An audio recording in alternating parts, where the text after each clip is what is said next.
Mangalacharan.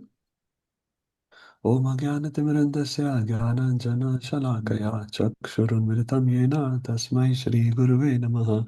Shri Chaitanya Manobhishtam Visapitam Yena Bhutale Swayam Rupa Kadamahyam Dadati Swapadantikam Vandeham Shri Guru Shri Yutapadakamalam Shri Gurun Vaishnavansha Shri Rupam Sagrajatam Sahigan Raghunathanvitam Tam Sajivam Sadvaitam Savadhutam Parijana Sahitam Krishna Chaitanya Devam Shri Radha Krishna Padan Sahigana Lalita Shri Vishakan Vitansha He Krishna Karuna Sindhu Deenabandhu Jagatpate Gopesha Gopika Kanta Radha Kanta Namastate Tapta Kanchan Gaurangi Radhe Vrindavaneshwari Vrishabhanu Sate Devi Pranamami Hari Priye Vanchakalpatarubhascha kripa sindhubhya eva cha patitanam pavanebhyo vaishnavebhyo namo namaha.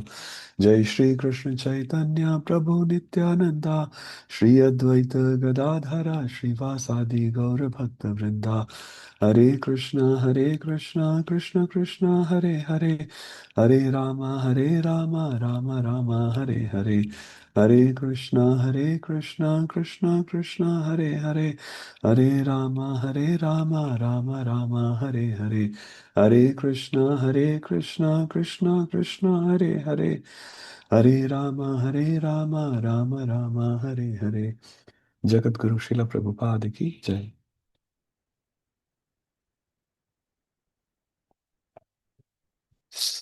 Hare Krishna. Okay. Hare Krishna. Hare Krishna.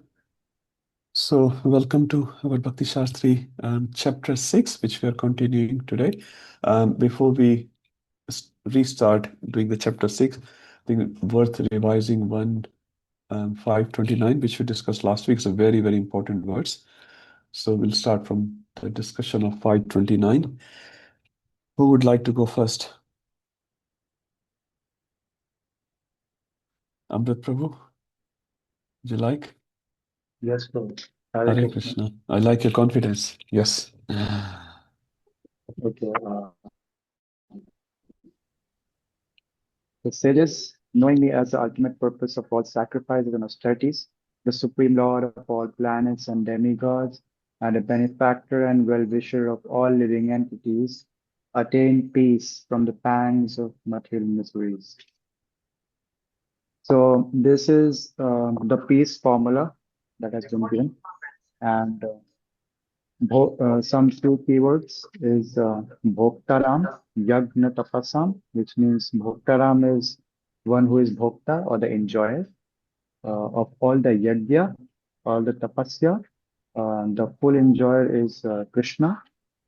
This first line shows the enjoyership quality of Krishna. Then comes the Sarva Loka Maheshwaram. Sarva means all, Loka means all the planets, and Mahe Ishwaram means the Supreme Ishwar. So if you break down, so it's Mahe Ishwaram. So he is the full proprietor of all the planets. Srihedam Sarva Bhutanam. Shrihedam means one. Shru Hidam. Hidam is heart, and Su means one who is very close to the heart. So Srihidam Sarva Bhutanam. Sarva again means all, and Bhutanam means all the living entities. So he is the one who is the closest to all the living entities. He is the supreme well-wisher. One who knows this, Jnanatva Mam Shantin Vichati, attains true peace. Thank you, Prabhu. Very nice. Anyone else would like to add a second meaning? Ayush Prabhu, give me a complete second meaning.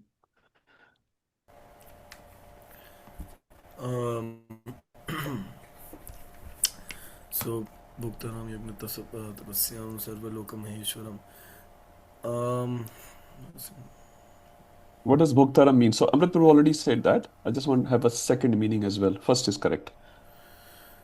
So, one meaning, the second meaning, I'm not very sure, Prabhu. Okay. Keep note.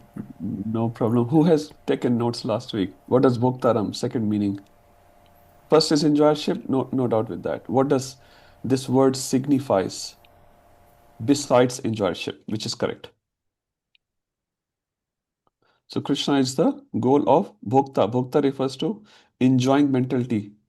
Anyone can give any example of a person who has enjoying mentality?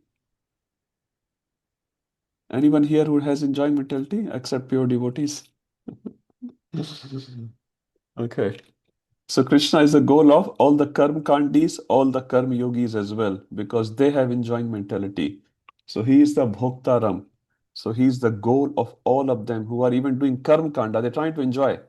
Krishna is the goal. Karma yogi also they're trying to enjoy in a right way, but the Krishna is the goal of everyone.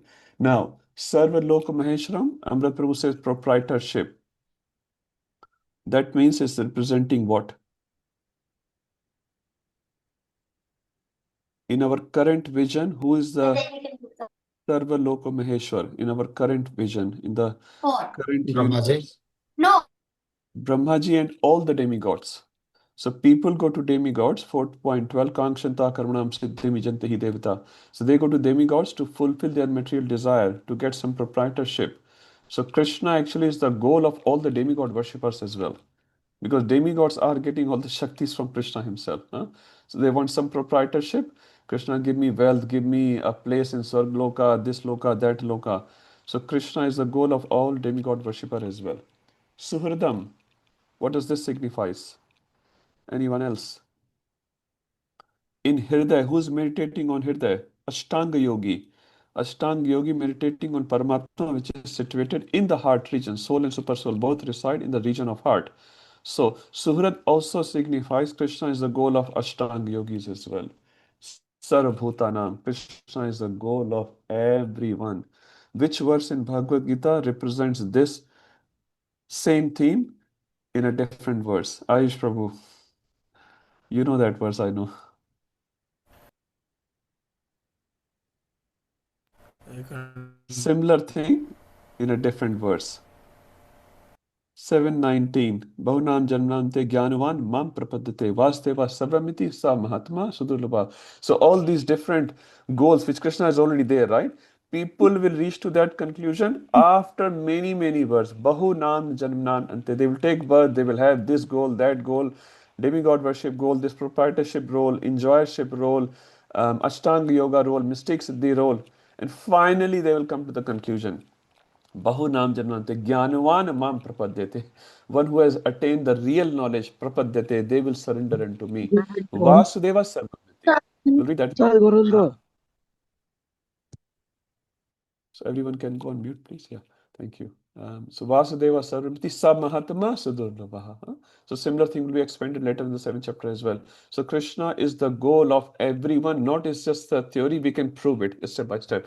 Karma Kandi, Karma Yogi, Jnana Yogi, Ashtanga Yogi, demigod worshipper, he is the goal of everyone. Gyatva, once you know it, Shanti Mrachati. Now, by knowing this, how does the Shanti come in our life? Someone else? Okay, you know this, that's fine. But I want a connection. This is theory. I want practical. I know this verse. I know the meaning of that verse as well. How does that bring Shanti in my life? Sulekha Mata, Hare Krishna. No, sir. that's all right. You can say, Prabhu. I want a practical What's answer. It's like the devotees, Prabhu, those who are aware of Krishna's position in our life, and then there is not as much hankering and lamentation like we are not out of it, but we are not like karmis either. So we Exactly, have that realization. because we understand at the end of the day, he is the Bhokta of everything. He is the supreme enjoyer, he is the supreme benefactor. So that's the first line, Bhokta. Anand Prabhu, thank you. Sulekha Mata. Second, give me more. So what Anand Prabhu said is the expansion of first line. How by knowing this verse will bring Shanti in my life. And not only Shanti, saying Shanti Mrachati. Supreme Shanti will come. How? So first line, correct. Second, Sarvaloka Maheshwaram.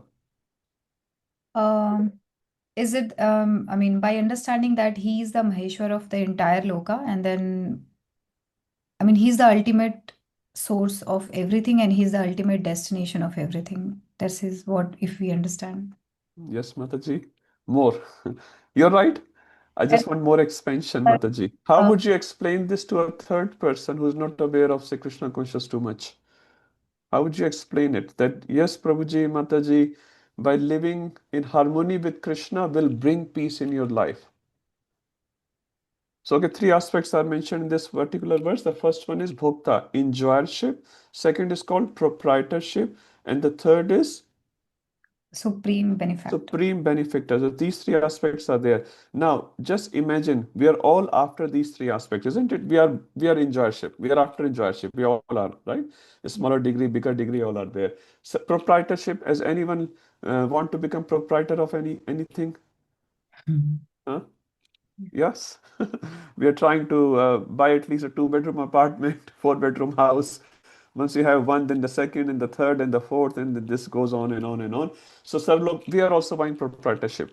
Now, let's go back and just take one example as well. There can be many more examples. Who in the Shastra you can give an example of enjoyership? Anyone, or Sunekha Mata, you can say, or anyone else also. One example. There can be hundreds of examples. Ravan. Puranjana.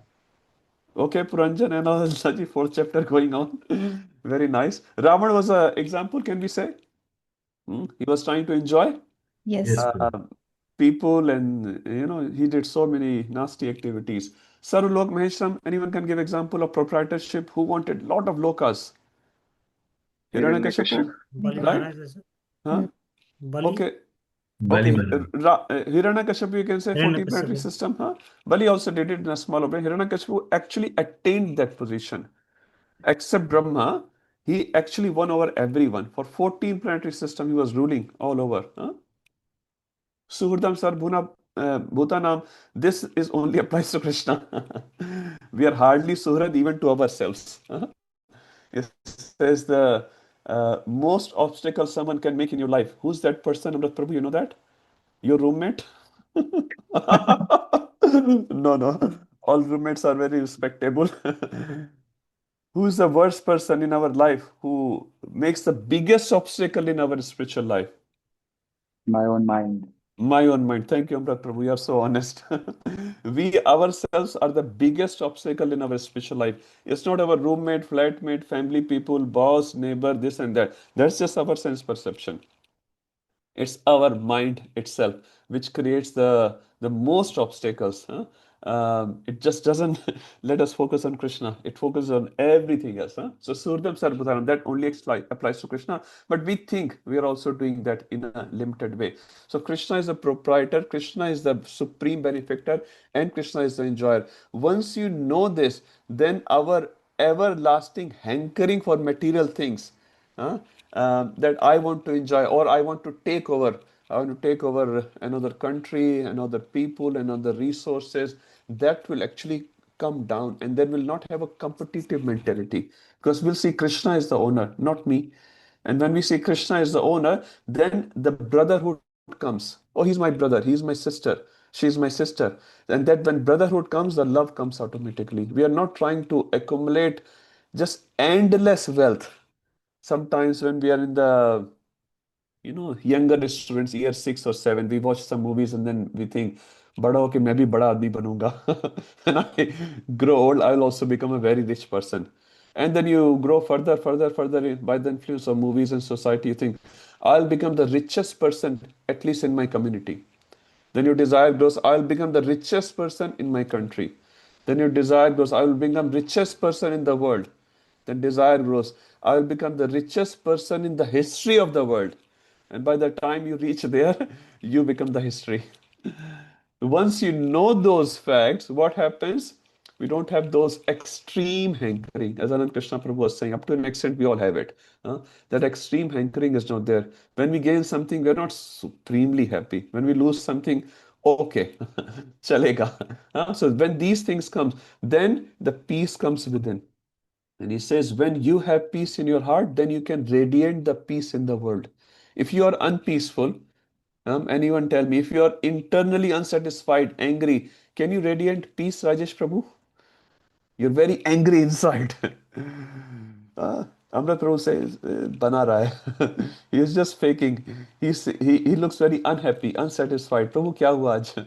What happened today? Huh? Is something wrong? Someone said anything? Some accident happened? Please share. Huh? So when we are unhappy, we cannot make others happy. It's just not possible. But when we are happy within, we are happy within, then we can radiate the happiness outside. We can radiate the peace outside. Gandhiji says, the change which you want to see in the world start from our neighbor, right? Force your neighbor to be peaceful, to be truthful. Sahi hai? Ourselves. Ourselves, is it? Anand Prabhu can only say that. And when Maharaj was saying, Nescon, we are very good in teaching others. Very, very good. But when it comes to application on ourselves, we are supremely weak. And I'm the best example. So we are very good in teaching, quoting shlokas, Bhakti Shastri, this, that. Very good. When it comes to application on ourselves, we are very weak. Actually, Shastra is to be read for whom? For ourselves first.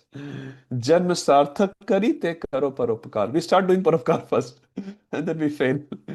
It doesn't mean you should not do paropkar, but the point is, first point of Shastra is to correct ourselves. We have to read this and understand it in our head and then try to apply.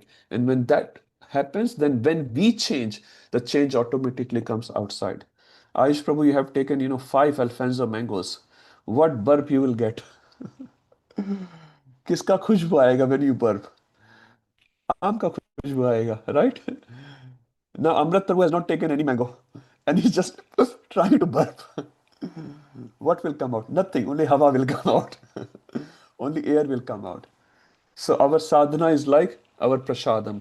When we do lot of sadhana, the burp is called preaching. The burp will automatically. Does anyone induce burp? I don't think so. It just comes because you have overeaten, which we all do. So when we eat nicely, we burp. So when we do sadhana properly, what's the burp here? Preaching automatically happens. And when you do sadhana nicely, whatever you have done nicely, the sweet which you have consumed, the sweet burp will come out. The sweet preaching will come out. But if you have not eaten anything, you have empty stomach. You're just trying to do paropkar, preaching, preaching, preaching. It won't work. When Maharaj was saying, preaching we should do all the time, but speaking only do when necessary. And we do speaking all the time. Preaching means our preaching is going on even when we are sleeping, we are walking, we are wearing some dress, we are putting a tilak on, when we go into the market, people are looking at you. You are preaching. How do you speak? When do you speak? When do you go to bed? When do you get up? People see. People see. People don't see your internals. People see your externals. People see. That's the preaching. So if you misbehave with others, which you use wrong words, use all these other things, people, that's not preaching. व्यासासन पे तो बहुत अच्छा बोलता है on Vyasasan he speaks very nice but he's not a good person, huh? People will not be impacted by that, but when you are a good person you may sit on Vyasasan or no, that doesn't matter, that doesn't matter. Anyway, coming back, so Krishna is the supreme enjoyer, he's a supreme benefactor, and he's a supreme proprietor. When we know this, our heart is in peace, automatically is in peace. And we know through Atmagyan, Vidya Vinaya Sampanya Brahmanika Vyasani, we look at everyone with the equal vision. Then the peace comes within. And when the peace comes within, the peace will come outside. Prabhupada says this, United Nations will not be able to bring peace in the world. He was right. We can see so many wars are going on. They're all part of UNO, NATO, this and that. I don't even know many names. But so much war is going on. So much war is going on. So much people are hurting each other because it's just external. It's just external. In their heart, they're extremely greedy, extremely selfish people. Anyway, by knowing this, then the peace will come. And where the peace will start? Within. So this is a very, very important point. A preacher is peaceful within first, and then he can radiate it outside. So this peace is not just establishing peace in the world by forcing others to follow something which they don't believe in. No, this peace is, we become peaceful by knowing this. And the more we know this, the more peaceful we are. You see, the materialistic people, most of the time, they're agitated. They're agitated. You look at a sannyasi or a devotee, nice devotee. He's peaceful. He's grave. Even amongst the very unfavorable situation, he's still grave. No problem. Jagannath ji is there. He will look after. Jasi Gopinath ki ichha. Whatever Gopinath desires. He's peaceful. But you see, others are unpeaceful. Even in their so-called peaceful situation, they're very, very unpeaceful.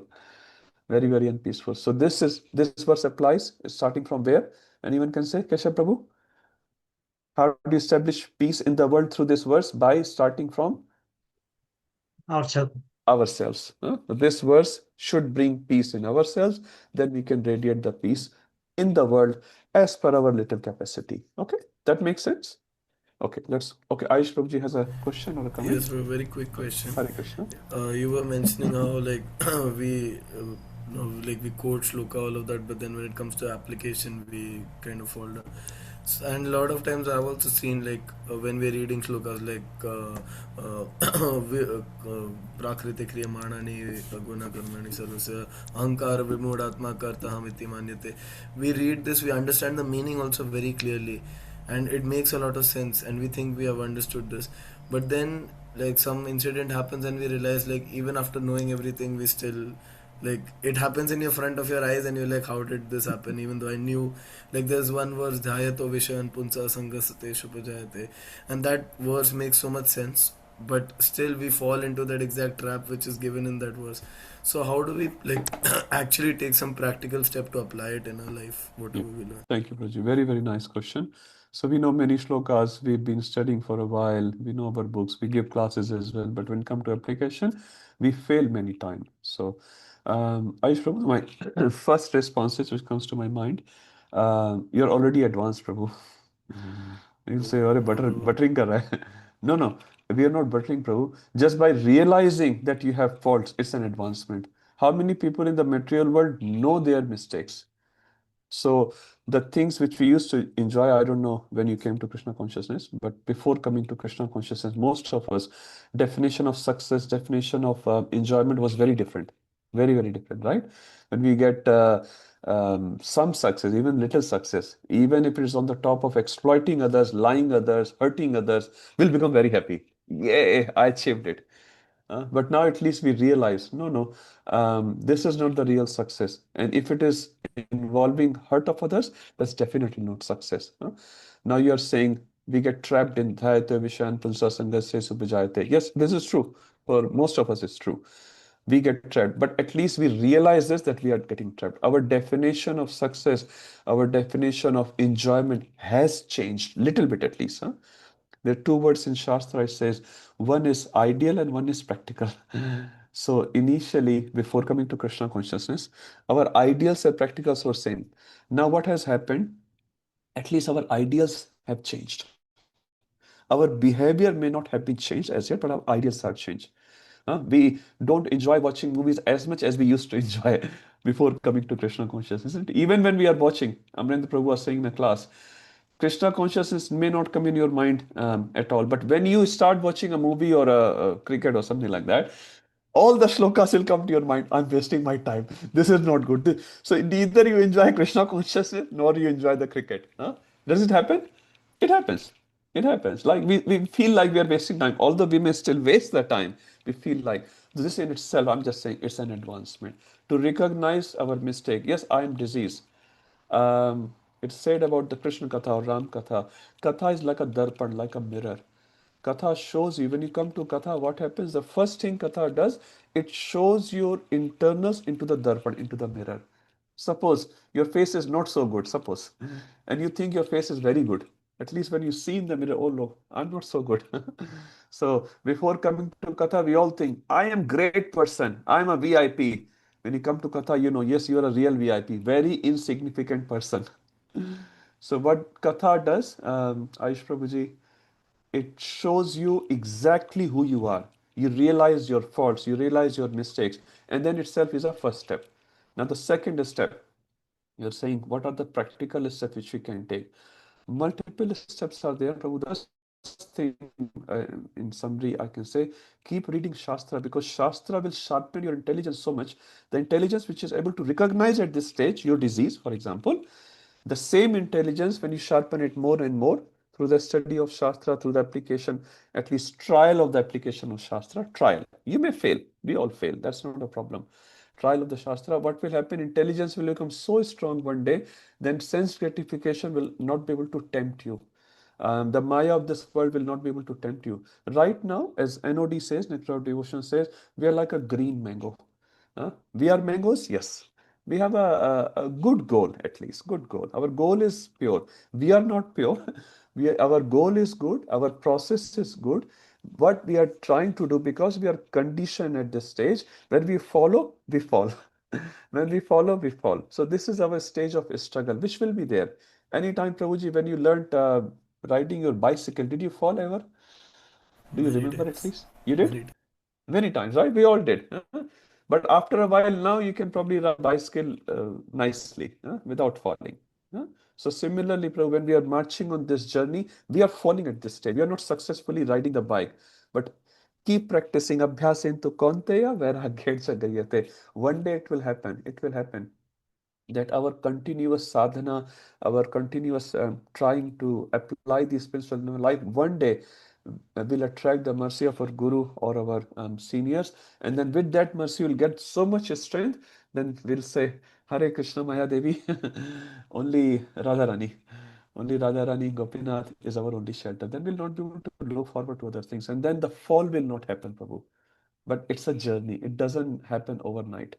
We are all at least in the category of sadhana bhaktas. We are doing sadhana, and through that we are looking for a perfection.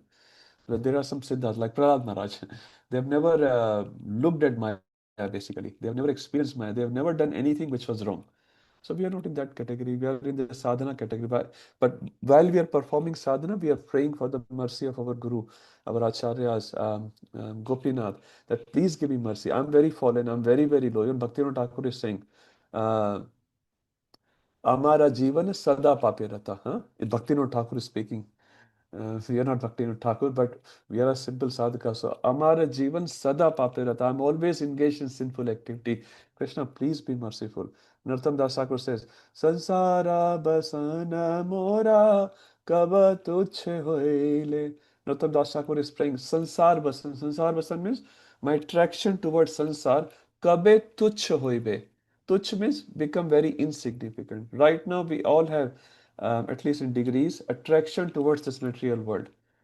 Kabe tuch hoibe. Hey Nityanand Prabhu, when my attraction to this material world will become tuch, will become insignificant. So we have to constantly read, try to apply, fail, struggle, get up again, keep praying, and slowly towards the end of this journey, you will see you are becoming stronger and stronger. One more thing comes to my mind, then I'll stop. Um, Gym example, which many sannyasis give, very nice example. When you go to gym, initially you're only able to lift 5 kilo dumbbell. Then slowly you lift 10 kilo, then 15 kilo. Then your muscles come up. You become like a six pack or eight pack, whatever it is. So it's a journey, Prabhu. It will happen. But we should never lose faith in this process ever. All the obstacles will come. Our acharyas are very pure. The process is very pure. Krishna is very pure. He's very, very kind. It's just a matter of time. It's going to happen. You will become a pure devotee. Sorry, I went a little longer. Thank you, bro. Thank you, man. Yes, Supriya Mataji. Prabhu, I have no question. I just want to share my experience when Sure, I ma'am. was in India's Sai Baba temple. So at the time of Holi, Vrindavan Chandra Maharaj were there. So he comes there every year at the time of Holi. And they do katha from Chaitanya Charita. When we heard it, I felt like, oh, how good it is. And when it is ended, I feel like किसी ने ऊपर से लेके बाहर फेंक दिया, फिर वही शोर, फिर वही इसने गलत किया, इसने गलत किया. उतनी देर ऐसा लगता था कि बहुत रिलीफ मिल रहा है और बहुत हील हो रहा है अपने को. कोई कोई संसार में कोई दिक्कत ही नहीं है, कहीं कुछ नहीं है, हम तो वो लीला सुन रहे हैं, कितना आनंद आ रहा है. जैसे इट एंड्स ऐसा लगता था किसी ने उठा के बाहर फेंक दिया. लगता था क्यों बाहर आ रहे हैं, क्यों ये कथा खत्म हो गई. तो वो एक्सपीरियंस होता है एक अलग ही. But constant here, Krishna Katha, Krishna Nam. This is so true. When you come out, then Maya will capture you. All the troubles will come. There's a saying in Avdi, Katha Shravan se mit jati hai janam janam ki vyatha. Jai Jai Ram Katha. Jai Jai Ram Katha. Everyone understands Hindi? Huh? Katha Shravan say, when you hear Katha of Ram or Krishna, Bhagavad Katha, Ramayana Katha, Shravan say, mit jati hai, it destroys Janam Janam ki vyatha. Whatever distress you have from, not only from this Janma, from all the Janma. कथा श्रवण से मिट जाती जन्म जन्म की व्यथा जय जय राम कथा जय जय ram katha. You hear Ramayana and you just get lost completely. You don't know what's happening outside. As soon as the lecture finishes, some ad comes in between. I get so disturbed actually. They start shouting, some selling some this and that. Like, stop nonsense. Give me katha, give me katha. Yes, this katha ruchi is very, very important. That's one sign of Bhaktivinoda Thakur says, Vasudeva Katha Ruchi. When you have Ruchi in Vasudev Katha, and that means you are progressing in Krishna consciousness. That's a very good sign. So, Supriya Mata, you are advanced.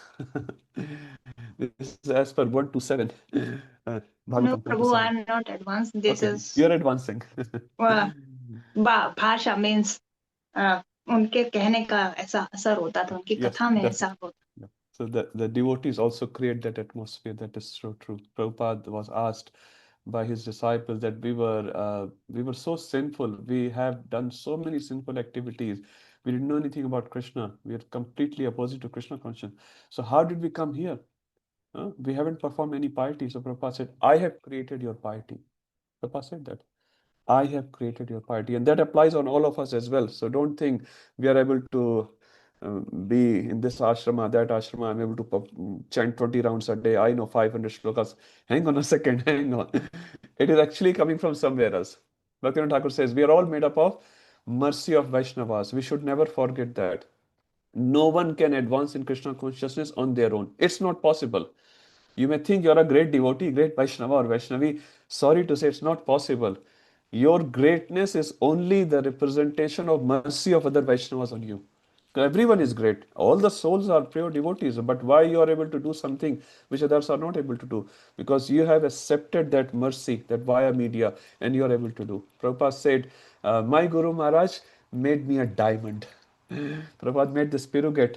He came downstairs and he said, my Guru Maharaj, I was a coal. मैं कोयला था. I was a coal. But my Guru Maharaj turned me into a diamond. He was so happy. He was not saying, I am a diamond. My Guru Maharaj made me a diamond. Huh? So when we become a complete via media of receiving that mercy, which we all receiving. Bhagavad Gita is there for everyone. Prabhupada is there for everyone. Gopinath is there for everyone. When we receive that mercy and we really feel it, Gopinath is only your mercy. I'm able to do whatever little bit. Huh? Please keep your mercy on me. Don't think, अरे प्रभु मेरे बाएं हाथ का खेल है. Ram Santosh Prabhu, sometimes we say, it's my left hand game, I can just do it like that.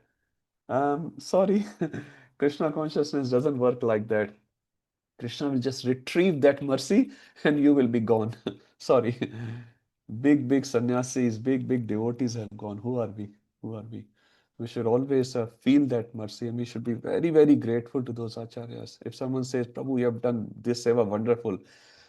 Thank you, Prabhuji. All glories to my Guru Maharaj. And you should feel it, not just come by mouth. Huh? Only my Guru or seniors have given me enough training, enough blessings, so I'm able to do something which pleases the Vaishnavas. So it is their mercy which is coming forward. It's not our mouth. If we think it's our mouth or our hands or our skills and our mind, it's very short term, very, very short. It's just a matter of days or months or years sometime when you'll be out of the temple or out of the devotee association. Okay, thank you, Supriya Mata. Very nice. Ayush Prabhu, just one more thing comes to my mind to answer your question. This is by Keshav Maharaj, just came to my mind. He said sattvic environment. We should always live in sattvic environment. We should keep studying Shastra, keep studying intense study of Shastra, and never leave devotee association. These three things will give us the strength to apply these things practically. What are the three things? And anyone can repeat? Live in sattvic environment, which you're already living, super sattvic, Shuddha Sattva. Second, devotee association and Shastra, study of Shastra. Shastra study. So everyone is not only for only young people will read, only males will read, not like only preachers will read, not like that. Shastra, this is our mother. So Shastra is our mother, Krishna is our father. So you have to go closer to your mother, and this mother will purify you if you approach sincerely our Shastra. Hmm? Everyone should reach Shastra. It's not as a boj, not as a burden. क्या exam आने वाला है इसलिए पढ़ रहे हैं because exam is coming. No, exam will come and go. That's a different story. And yes, Prabhu is going to talk about exam today. Everyone be aware. Anyway, exam will come and go, Nas will come and go, but Shastra, Bhagavad Gita, Bhagavatam, Chaitanya Charitamrita, they will always be with you. So make them your best friend. Everyone else, I'm so sorry to say, will leave you one day or other. Shastra will never leave you. Krishna's Vani will never leave you. Even if you don't have books, if you know some verses, difficulties will come and start reciting those verses. Difficulty will at least come down. You'll be able to see the difficulty clearly. Okay, let's move forward. 529 is a very beautiful verse. Okay, let's go to chapter 6. Now, I'll just go to MIT Guide. So this is what we looked at last week. So we have started the first section. First section is Yoga Rurukshu to Yoga Rudha. Who can see what is Yoga Rurukshu? Anyone?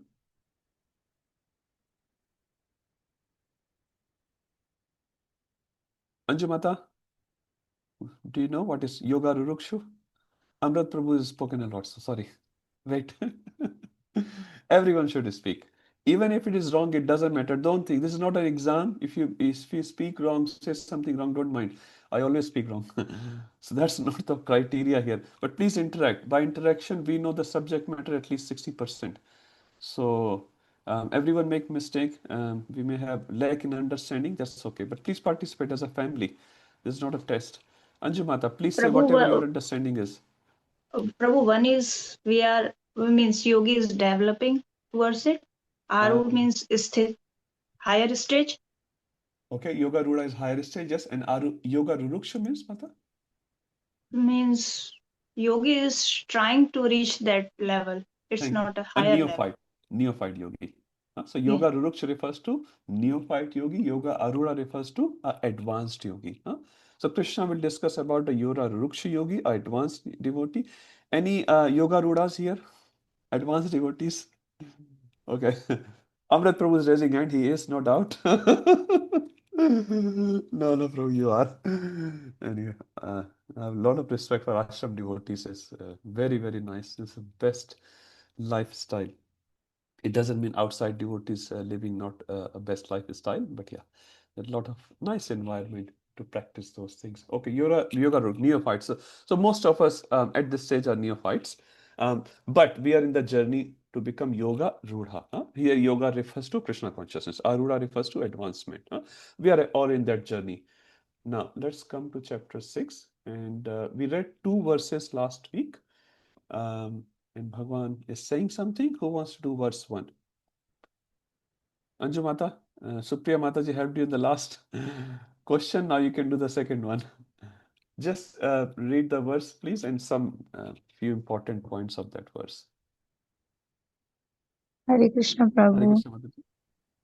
Shri Bhagavan Uvacha. Okay, Anastriya just do karma. the translation, Mata. We have already done it.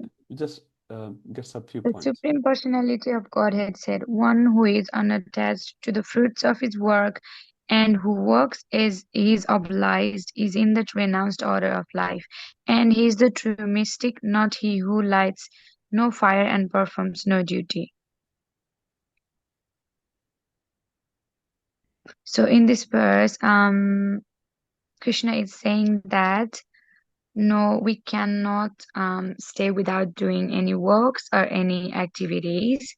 And then calling ourselves Krishna conscious persons are yogi, but we have to do whatever actions we need to do from our side and not get attached to what will happen after we have done those actions, like not getting attached to the results of it, and like just doing our part of the job and leaving rest to Krishna. Okay, thank you. The best way, Mata, to pick up the good points are pick up these Sanskrit words. This is the way we can stick to the shloka and try to remember a few nice things. So, anashritaha, if you try to break this word, Mataji, anashritaha, what does this mean? You can read. Honor Prabhupada means, has written. yeah, Ashrita honor means? means no, asrita means taking shelter. Okay, so that's very simple. Karma phala means? That's a very simple word. Result of the work. So what is the first line saying, Mataji?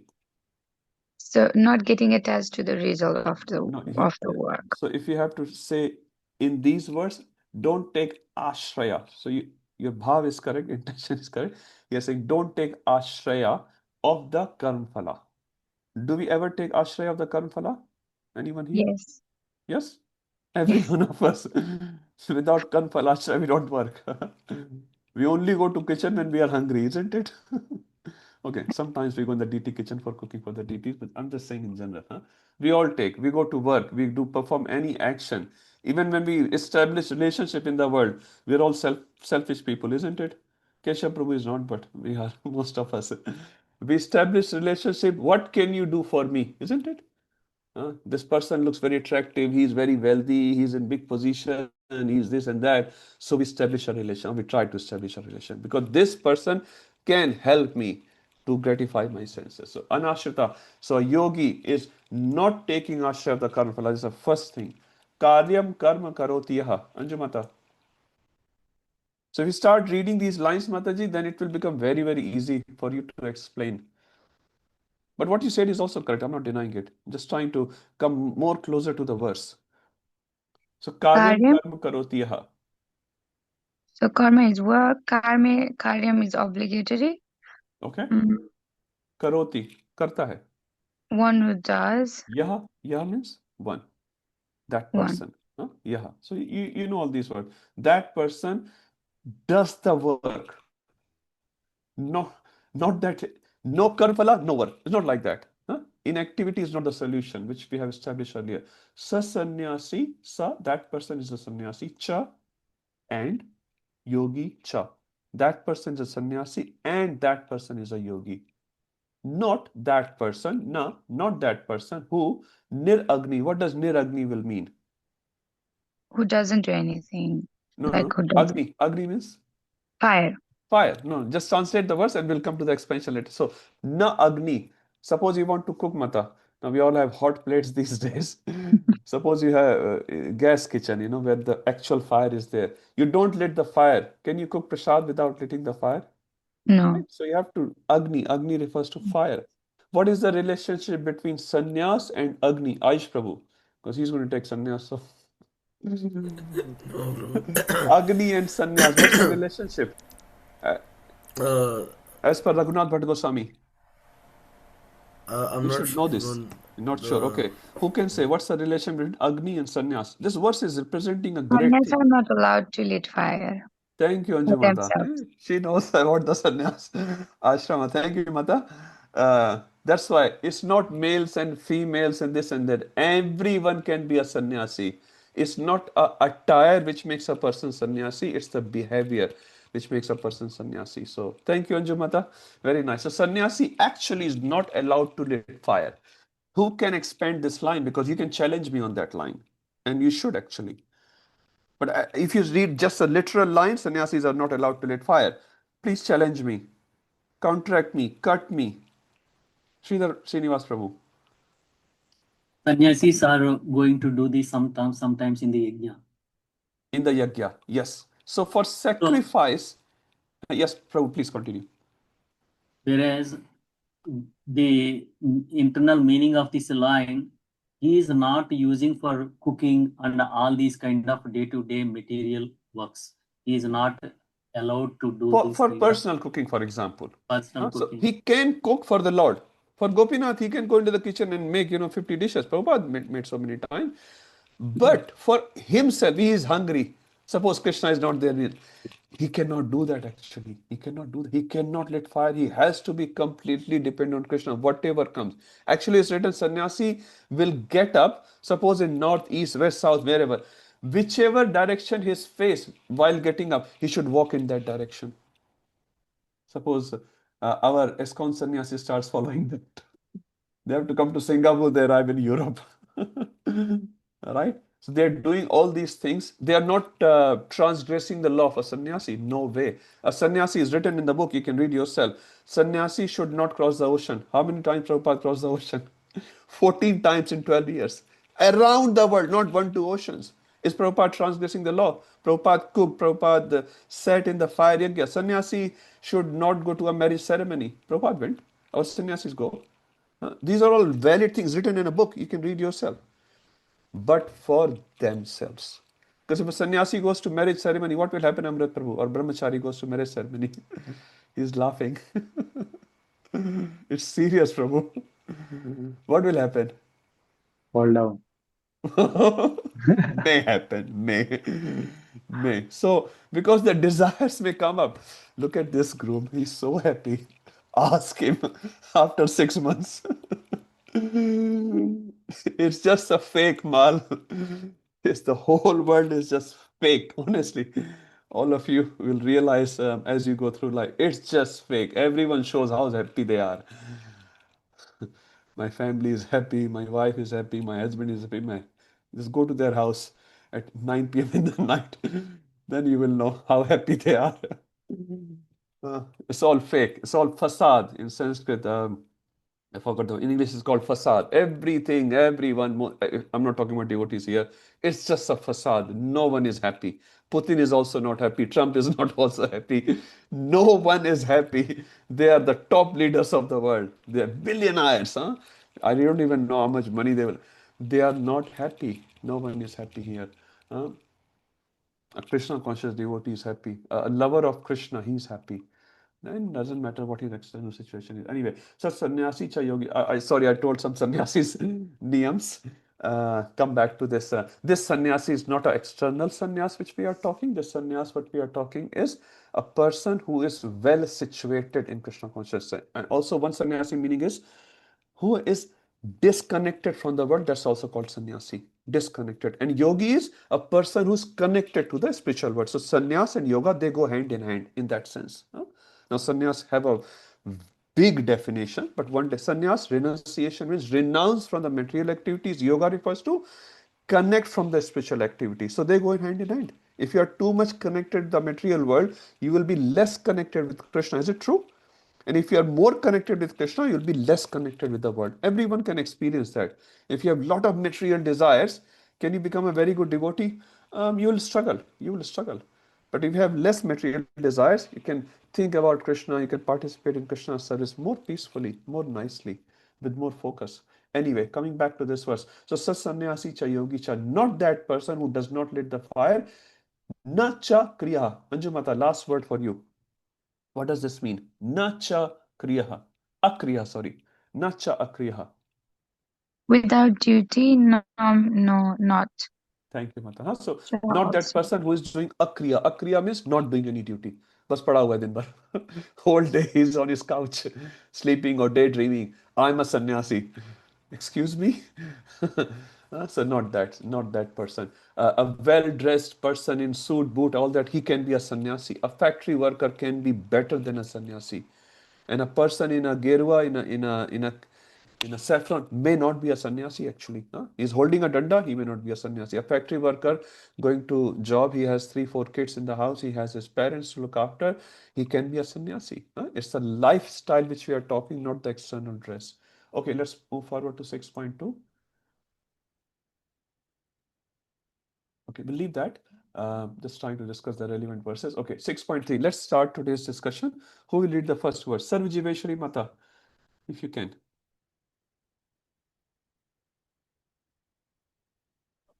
Hare Krishna, Hare Prabhuji. Krishna Mataji. 2, Three, text Mata, 2. 6.3. Oh, okay.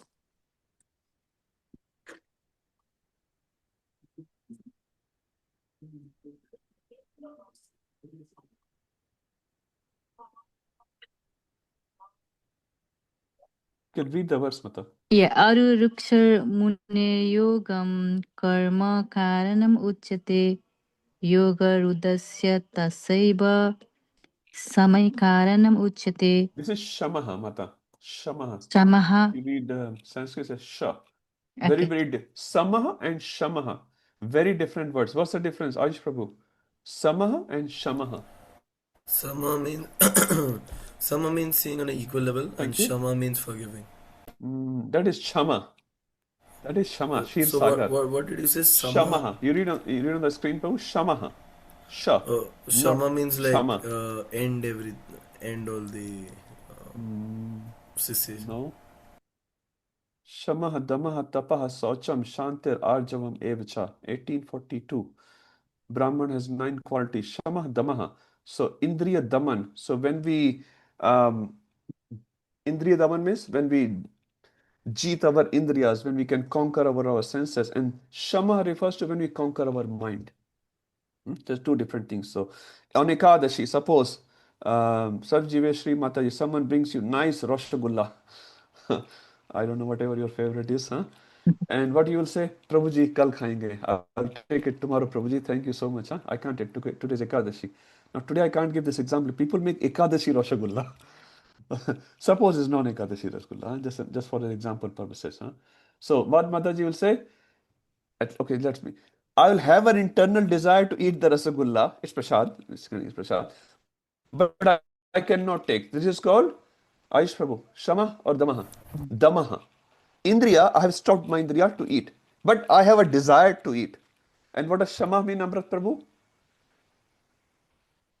I have no desire. I have no desire to eat. So most of the neophyte person, they have desire to enjoy, but they don't enjoy. No, this is not good for my bhakti. So I don't. That is called Samaha or Damaha. Shama or Damaha, Aish Prabhu. I'm just trying to make difference very, very clear. Shama. Damaha. Indriya Daman. Man mein desire hai. Mind you have desire. But for an Indriya level, you're doing Dama. Dama means, no, this is not good for me. And Shama refers to when your mind is free from desire itself. So Prabhu, drinks. Dama means we are stopping artificially. Shama Artificially. means Thank you, Mata. Thank you. Huh? So artificially, external level, physical level, we stop it. Huh? What is not conducive, we stop. But internally, yeah. Tomorrow, after parent time, we'll have this nice, great prasad. Nothing wrong with that, but I'm saying. But Shamaha refers to your internal desire is not there at all. And Samaha refers to equality. Huh? They're different words. So Shama and Dama, we should all know these two words. Dama refers to Indriya Daman on a physical level, and Shama refers to on a mental level. We don't have desire. So here the word used is Shamaha Karana Muchate. Shamaha. Taking medicine is Dama, just suppressing. Okay. Thank you, Keshav Prabhu. Yes. So many times just like that. Okay, let's come back to the verse. So, Sarjiveshri Mata, Shamaha Karana, because the word has importance. If you use Samaha, it won't work. There's no equal thing here. It's Shamaha. Shamaha refers to mind control. Dama refers to sense control.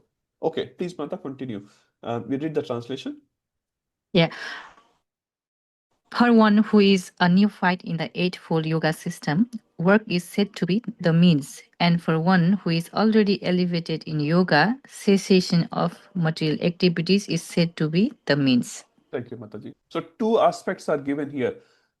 Rurukshu and Rudha. So Arurukshu and Arudha. So Arurukshu, so Priya Mataji, what's the definition? I said it earlier. Arurukshu refers to? neophyte. Thank you, Mata. And Arudha refers to? Anyone else? Advanced. Advanced, Yeah. simple. Neophyte, advanced. So neophyte, the word they are using Aruruksha, and for advanced they are doing Yoga Rudha. So Yoga Aruruksha, beginner in the yoga practice. Yoga Arudha refers to advanced and elevated in yoga practices, right? That's very clear. Now, Aruroksh Munir Yogam, who will be that person? Who is the Arurokshu? The definition is given by Krishna. Karma Karana Muchyate. I'll come to this in a second. And what's the definition for the Yoga Rudha elevated person? Shama Karana Muchyate. If you see, these two words are same. Karana Muchyate, Karana Muchyate. They are same. Karan refers to, anyone knows Karan is a Hindi word. Why are you here? आपका यहाँ आने का क्या कारण है? Is it what you say? Purpose. Reason, yeah, reason. Purpose. So what is the reasoning for Aruroksha? Karma. What does karma refers to? Karya, activity. So the person who is a neophyte, what does he do? He performs the activity. That is the karan, he is Aruroksha. That is the reason he is a neophyte. So what is the reason for the elevated one? Shamaha. You see the difference? Karma means he is performing his activity. All of us perform our activity, at least up to an extent. Sometimes our seniors complain, ये भी नहीं कर पाए, ये भी नहीं कर पाए. Anyway, we all perform our activities. We are all neophyte, that's fine. So a neophyte yogi performs the activity and that keeps him going. What does the elevated yogi do? Shama. He has mind control, and through the mind control, he stops all the activity. Now here we are talking about yogi, not a Krishna conscious person. When he's stopping activity, Prabhupada writes cessation of all material activity. So you understand? So his mind has full. He's controlled his mind fully, and then he's cessing all the activity of the material world, and that's how he become the advanced yogi.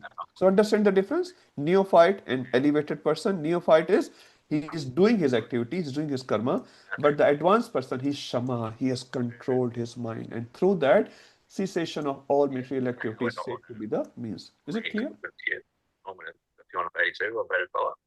Kittu Prabhu, can you please go on mute? Okay, so this is the difference between a neophyte person and an elevated yogi.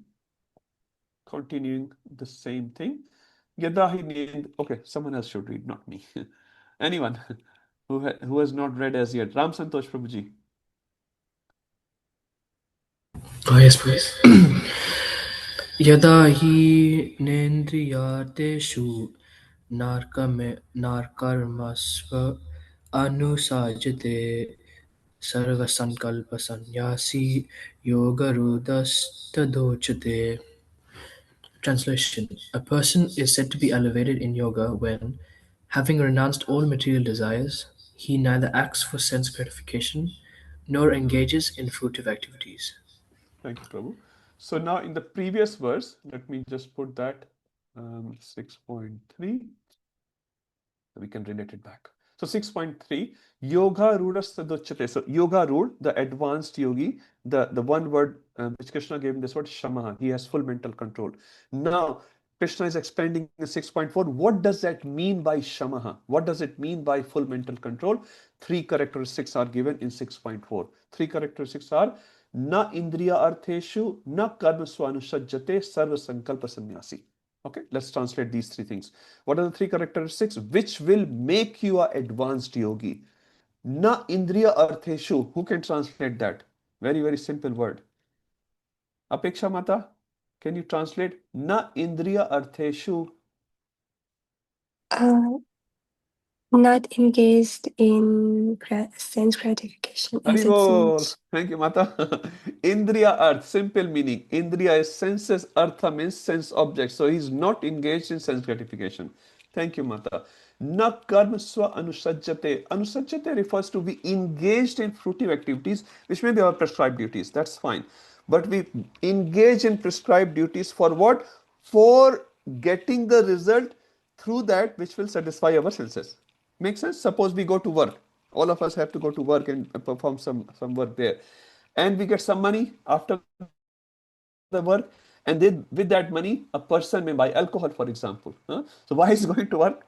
So that he can buy alcohol, so that he can enjoy alcohol in the night, for example, right? So, na indriyartheshu refers to not drinking alcohol.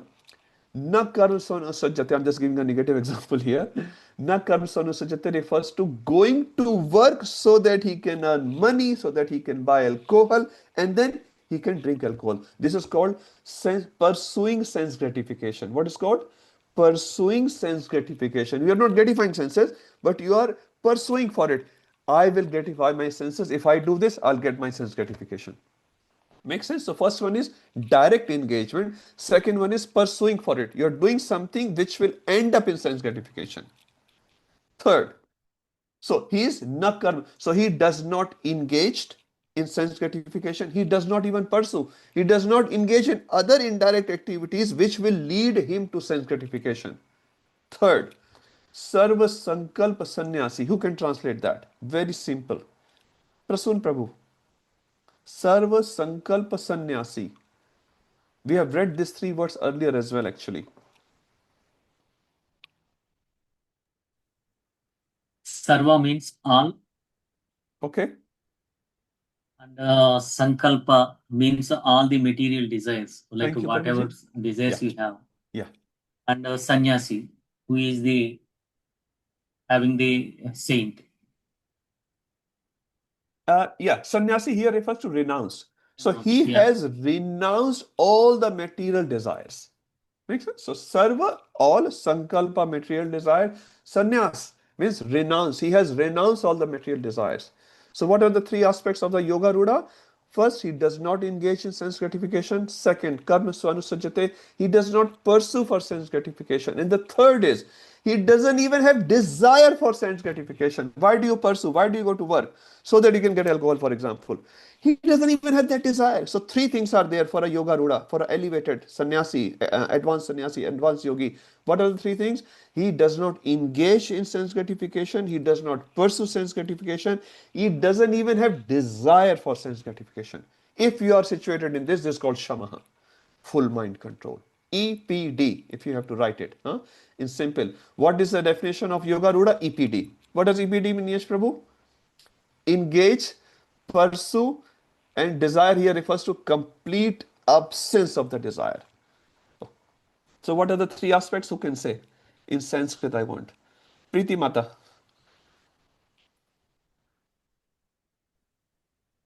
In Sanskrit, can you say what are the three characteristics of a yoga ruda as per this verse, Mata? It's right in front of you in the screen.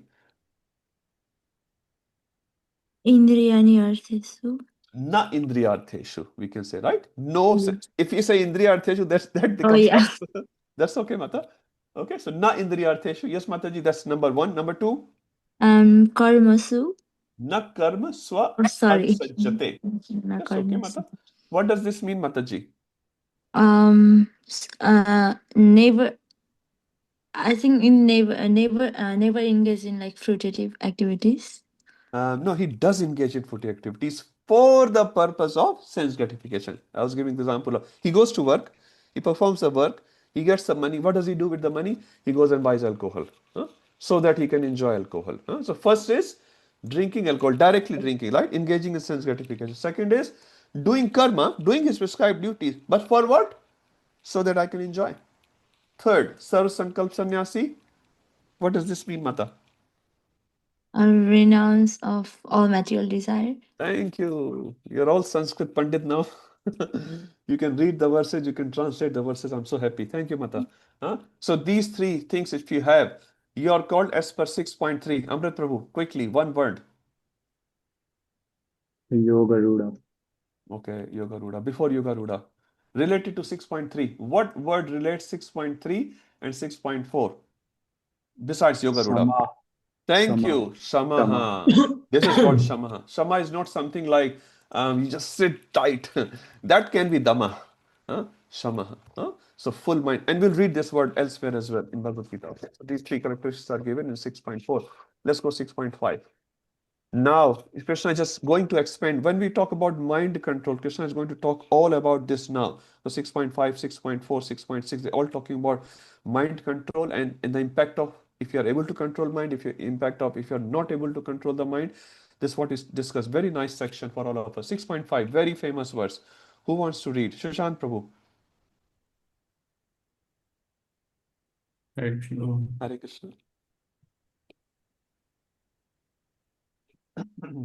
Uttaret atmanatmanam natmanam asvadayata atmaiva hi atmano bandhur atmaiva puratmana.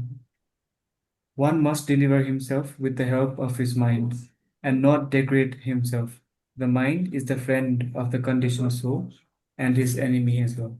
Thank you, Prabhu. Amrit Prabhu, what theme we are taking here in all these verses? Mind control. Thank you, Prabhuji. Very nice. So 6.3 we started. And what does mind control will represent in terms of this category? Which category we are reading? Yoga Ruda. Yoga Ruda, right? So we all want to become Yoga Ruda. At least we're trying to understand the Yoga Ruda essay. So Krishna is telling about different aspects. That will make you a Yoga Ruda, advanced yogi, right? But if you don't do that, you will just a Yoga Rururu. You're just in the neophyte state, very beginning stage. Okay, so let's read these. Uddharet. What does Uddharet means? Uddhar karna. Everyone knows that. Now here the word is Atmanatmanam. So if you go to synonyms of Prabhupada, you will see two words, Atmana and Atmanam.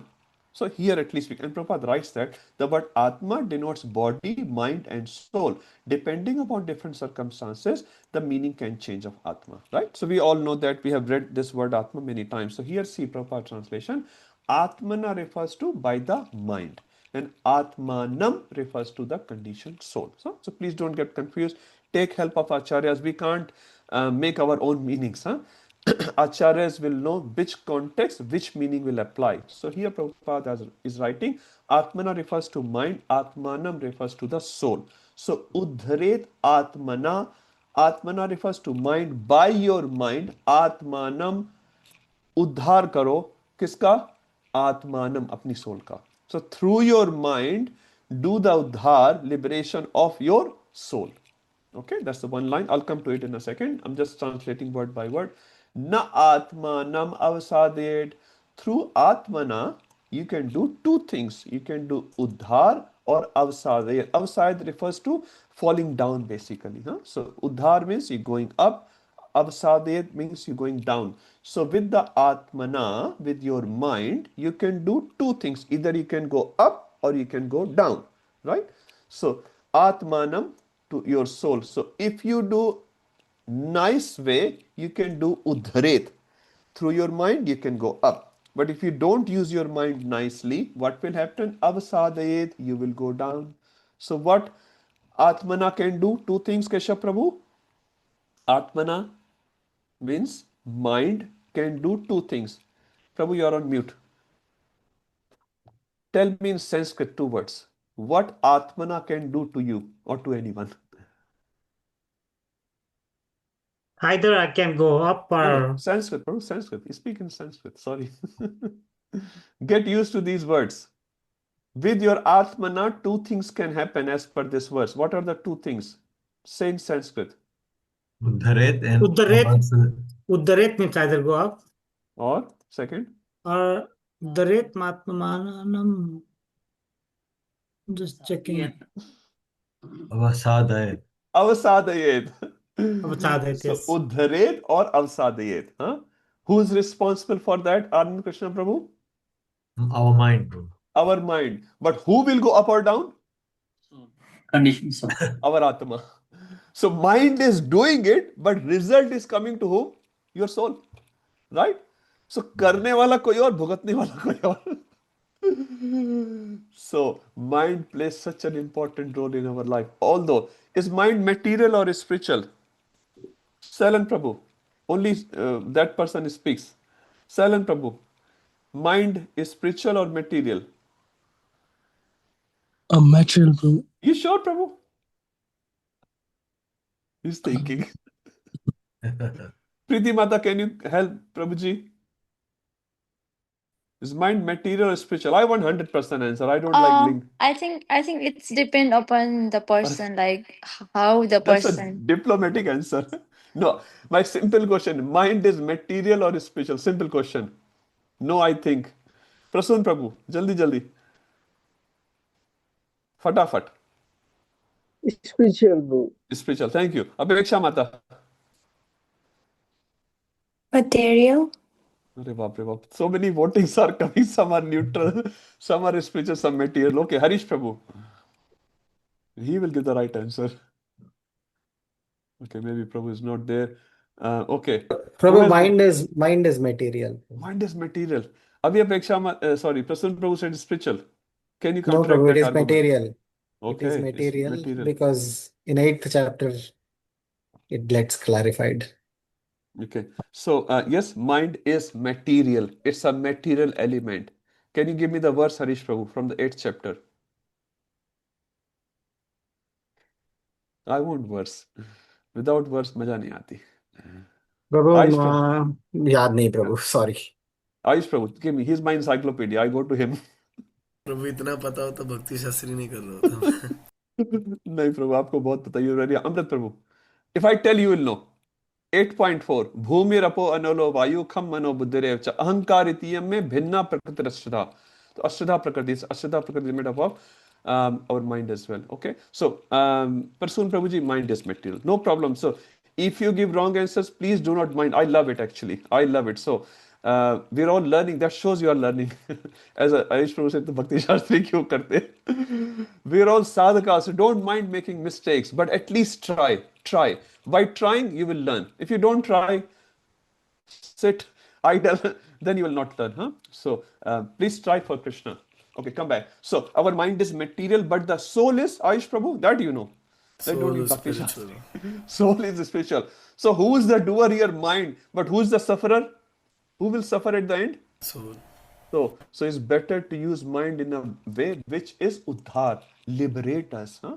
What is the definition of mantra? Manah trayate iti mantra. So one which delivers the mind. This is called Hare Krishna Maha Mantra. It surely delivers the mind. Now you may not disagree with me right now. We'll read the reasoning NOI verse 7 when we get there. Okay. Let's read. So, why does it uddhar or avsadiyat happen?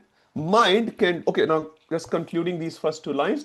Mind, atmana, can do uddhar, liberation, upwards direction, or avsadiyat for atmanam, for the soul. Now, which situation will make the soul go up and which situation make the soul go down? That's a normal question. So, Krishna says, Atmaiv hi atmano bandhur, Atmaiv ripur atmanaha. So many times the word Atma is used. Huh?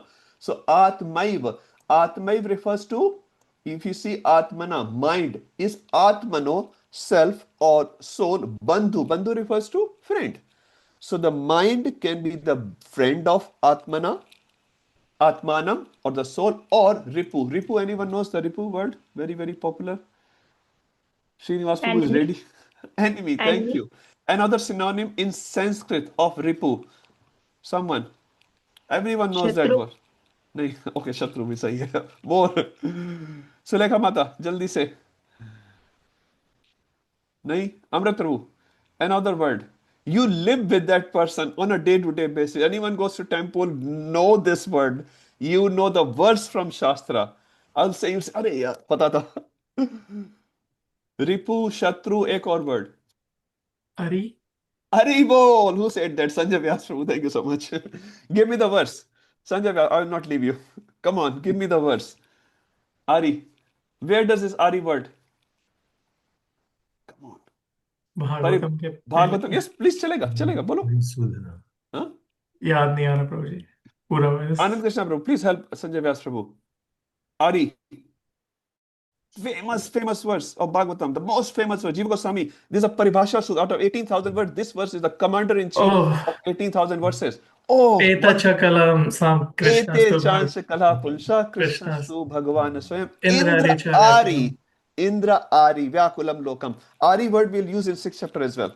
But I'm just putting the known reference 1328 Bhagavatam. This is called Paribhasha Sutra. Paribhasha Sutra refers to the most important verse of a book. Every other verse of that book should be seen through this verse. So 1328. Every book has a Paribhasha Sutra. Okay, come to here. So mind can be Bandhu or mind can be a Ripu.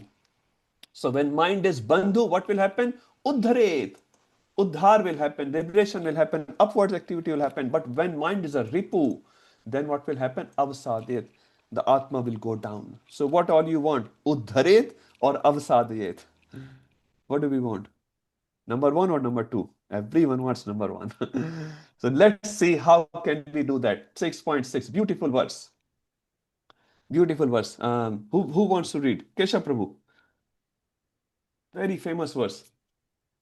Yes, Prabhu, I don't know, is the exam verse as well? Should be. He's smiling. बन्धुरात्मात्मनस्तस्य येनात्मैवात्मना जितः अनात्मनस्तु शत्रुत्वे वर्तेतात्मैव शत्रुवत्. Translation: For him who has conquered the mind is the best of friends, but for one who has failed to do so, his mind will remain the greatest enemy. Thank you, Prabhu. Let's open 6.5. Let's see the relationship between these two verses. So, here the word, two words are used, Bandhu and Ripu, right? Bandhu means friend, Ripu means Shatru or enemy. Let's see in 6.6. Shatru Ripu or Shatru, same thing as we were discussing earlier, and Bandhu, right? So when it will be Bandhu, what will be the result? When it is Ripu, what will be the result? As per 6.5, when it's Bandhu, it goes up, Atma goes up. When it is Ripu, when it's Ari, when it's Shatru, enemy, it goes down. So Bandhur Atmanaha. So Bandhur Atmanastasya Yenait Vatmana Jitaha Anatmanastu Shatrutve. So when he is Bandhu, now you'll ask the question from 6.5, when he is Bandhu, when Atma, the mind, is Atmana, living entity or the soul, Tasya Yenat May Vatmana Jitaha. So just catch the word Jita here. So when the living entity, which is Atmanaha, here you read in the Prabhupada synonyms, when the living entity or the soul has Jittaha, has conquered the Atma, mind, then he is Bandhu. So when the living entity, the soul has conquered over the mind is your friend. When Anatmanastu, when you have not won over, Shatrutve, he is like a Shatru. So if you have to conclude it, when mind you have won over, when you won over your mind, you have full control over your mind, the mind is your best friend. But if mind is in control, then mind is your best enemy. Amrit Prabhu, you remember 6.3? What was the word in 6.3 which we are dealing? Shamaha. What does Shamaha means? Mind Full control. control. So who is controlling who should control the mind? Atma. Atma here refers to self or soul. When soul is able to control the mind, what will be the result? Bandhu. Mind is your bandhu. But when mind is in control, you remember the analogy of that chariot? When the passenger is sitting, there's a driver. Prabhupada gives that analogy from Katha Upanishad. When the reins are in control of the chariot, just the reins. So the driver is not in control of the rein. Rein are driving the chariot. Do you think you will reach to your destination? घोड़े कहीं भी जाएंगे. Your senses will go anywhere because reins are driving, and it's not automatic car. But when the driver is in control, when driver is controlling, when Atma is controlling it, then you will reach to your destination. So same thing is given here. When you're Jitta, so what we should do? Try to control your mind, not be controlled by the mind. Whatever mind says, you do that. Then you go to hell. This was said by His Holiness Gopal Krishna Maharaj. You listen to your mind, you go to hell. You have all experienced that? I've experienced that. And as Ayush Prabhu was asking, pata hai fir bhi girte hai. So you know you should control your mind, but many times mind control us. What is this signifies? We have weak intelligence. And how you will sharpen your intelligence, Ayush Prabhu, we just discussed? Sharpening Sure, Shastra. Shastra. Shastra will sharpen your intelligence. So if you keep reading Shastra, and again, it is not just reading, it's applying, then you'll become very sharp. Okay, let's go to 6.7. Now, someone can say to you, Amrit Prabhu, I have mind control. You will say, hang on a second, I'll put a filter on you. Isn't it? I can say anything. Once Prabhupada was asked, have you seen Krishna? Have you seen God? Prabhupada said, even if I tell you, how would you know? Isn't it? Even if I say yes or no, it doesn't matter. How would you know I'm lying or I'm being truthful? So Shastra gives you filter for everything. It's not like anyone can say everything. मैंने दाढ़ी बढ़ा लिया and saffron rose पहन लिया. I become a big Baba, very famous. I have 15 million followers. So your advancement is not dependent on how big dadi you have, how many white hairs you have, how many shastra you know. The advancement is dependent on 6.7. This is the best verse, one of the best verses of Bhagavad Gita. So if anyone can say I am advanced yogi, advanced bhakta, advanced Krishna consciousness, hang on a second, Prabhuji, Mataji, come here, 6.7. Let me test you. If you pass this test, yes, I will accept it. Shastra is accepting it. So let's see how much we pass this test. Sanjay Vyas Prabhu, 10% marks. So in Bhakti Shastra, you can get 95% marks. Sanjay Vyas Prabhu sitting there, I don't know, 98% or something. But let's, this verse test our consciousness. Then we will know how many marks we get. Let's read this verse. Beautiful verse. Everyone knows this verse. 6.7. Kaun padega? Who has not read today? Apeksha Mata. Hare Krishna. Hare Krishna Mataji. Citatmana Prasantasya Paramatma Samahita Sitoshna Sukha Dukhesu Tatha Manapamanayoho. For one who has conquered the mind, the super soul is already reached, for he has attained tranquility. To such a man, happiness and distress, heat and cold, honor and dishonor are Thank all you, the Mata. same. Very nice. So if someone says, you can, this is the filter. What's the filter here? Jitatmanaha. So Jitatmana refers to Jita, refers to conquer. Atmana refers to mind. Who is able to say that I have conquered the mind? He is Prashanta, say not just Shanta. Shanta refers to Shanta. Sometimes he is Shant. But you again look at 8 p.m., 9 p.m., morning 5 a.m., everyone is Hare Krishna, Hare Krishna. And then they start becoming Asura when the afternoon comes. And by the time 8 p.m., 9 p.m., they're like Daitya. All the horns are coming out, teeth are coming out. And you want to do something like a Narsingadev operation. Huh? But he is Prashantasya. He is not Udvigna. He is not agitated when different situations come. I'll come to second line in a minute. Let's read the third and fourth line first because this is relates to Prashantasya. Sita Ushna. Now we have discussed it many times. Now who can tell me a verse in Bhagavad Gita which relates to 6.7 but it's a shorter version of 6.7? I need the number. Aish from number. I was going to tell you the verse number. Or I okay, think tell me the verse. 2. Number Amrita will tell. 2.12, no, No, 2.14, somewhere around that. 14. That's the 14. correct number. Now tell me the verse. Matrasparsastu Kauntaya Sitoshna Sukha Dukkada How many Agama things are Payanam used there? Anitya. How many things are used there? Sitoshna 4. yeah, Sita, Ushna, Ushna, Sukha, Dukha. Dukkha. Now Krishna is introducing two more in this verse. Now, so 2.14 and 6.7 you can say are interrelated. So 4 types of dvandas were given there. Here 6 dvandas are given. Now who can say what the Sita and Ushna means? Sarupni Kalindi Mataji, Giriraj Prabhu, Hare Krishna. Okay, they may not be available. Garima Mata. Okay, they are in a different world. Okay, no worries. We'll come to the person who are present Sorry, here. Prabhuji, what was the question? I was not able to unmute it. No problem, No Prabhuji. problem. I was asking, can you tell me the meaning of Sita and Ushna? Prabhuji, this is cold and hot, garam or sard. Okay, again. That's a translation. I need more, Prabhuji. Yeah, that's correct.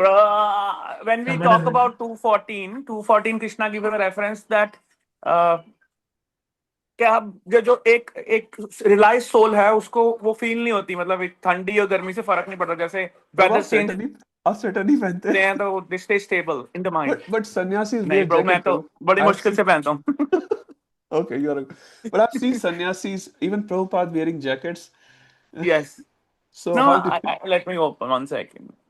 Yeah, Prabhuji, I think I know the basic meaning, but I Okay. have to open that shloka to go to deep dive around it. No problem. Who can tell? Prasun Prabhu, please tell me. Sita Ushna. Translation is okay. Everyone knows Sita and Ushna. I need more. Prabhupada wearing jacket, there's nothing wrong with that. प्रभु जी प्रतिकूल परिस्थिति अनुकूल परिस्थिति. No. Prabhu, duality? Yeah. What does it mean? Understand, all of them are correct. Sita and Ushna. Pratikul and Anukul. Okay, can you translate that, Mata? Means Favorable and if unfavorable situation based on yes, body. Tolerate. No. Tolerate is 7. Based on body. The Anukul Pratikul can be based on body and ego and mental platform as well. So when we talk about Shita and Ushna, we are talking about bodily pain. So when it is thund, when it's very, very Shita, you feel some shivering. Then you wear a jacket or wear a blanket or something. Huh?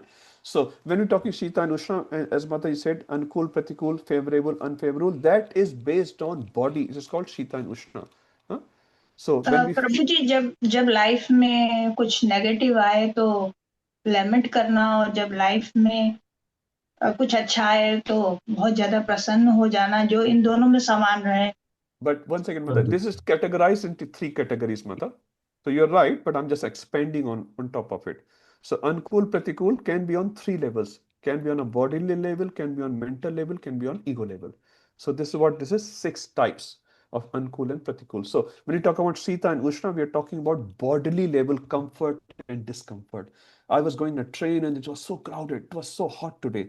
Prabhu, this is so cold today. Huh? Hot water is good or bad? Kesha Prabhu.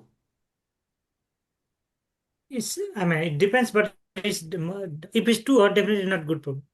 Okay, so hot water is not good and bad. Depending on the weather is good or bad. Yes. Hot water in hot weather, hot water in hot weather is not good. But hot water in cool weather, very nice. Very, very nice. If there is no hot water, you'll not even take bath. Prabhuji, skip kar dein. I need hot water. Huh? But the same hot water when you go in India in June or May, oh my God, the water is burning. You need some cold water. Huh? So Sita and Ushan refers to physical level good things and bad things which you experience. Sukha and Dukha, this refers to mental level. Sometimes the same thing will give you sukha, sometimes will give dukha. Huh?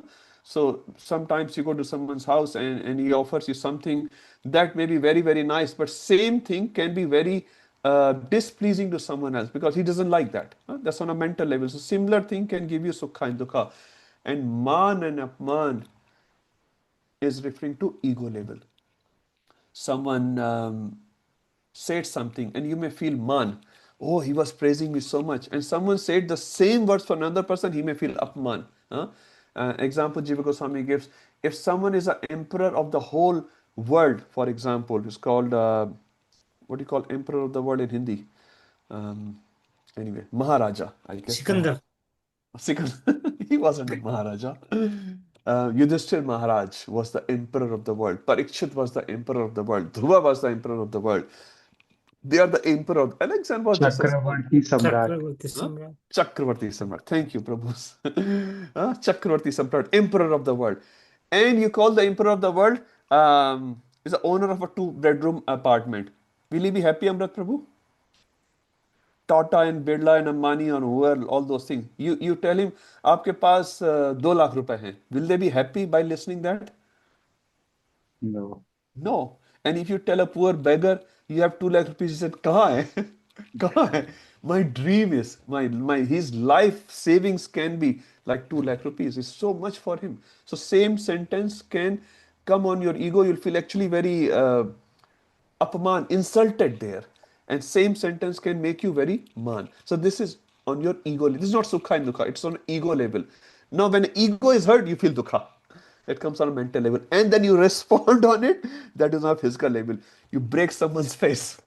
ऐसे बोलते हैं. Sita and Ushna. Huh? So it comes on 3 levels. So Priya Jambavati Mataji. So when you're talking about Pratikul and Kul, this can be divided into 3 parts. Bodily level, mental level, or ego level. Now, coming back to this verse, Jitatmana Prashanta say, one who has conquered the mind will show equipoiseness, Prashantasya, in all these 6 situations. If a person is able to respond to these situations in an equal way, he has actually control over his mind. Otherwise not. And what else Krishna is saying? Paramatma Samahita. Super soul is already reached. He already understood everything. So you understand? The filter 6.7 is the filter. Very, very nice filter. All of us should apply this filter on ourselves. And if someone is saying, I'm a big Baba, big yogi, just look at him. When an interviewer asks a bad question, how does he respond? You will know. He is a Jitatmana Prashantasya, he is just a fake Baba. Okay. Prabhu, I had a question. Yes, Prabhuji, please. Like when you said that the super soul is reached, he knows everything. Yeah. Can you elaborate About on that? Atmagyan. He's already realized it. He's a yoga ruda. He's already realized the soul. So when super soul is reached, that means he's already attained that stage which is needed for Atmagyan. But even the impersonalists who have attained the Brahman, they Yes. also realize it. Absolutely, Prabhu. They follow this. They follow that. They do not respond to these material temptations or other man upman like a materialistic person. So they have crossed. They are transcendentalists. We have to understand. Even the impersonalists are transcendentalists. In what state? They are out of the material world. If they have achieved.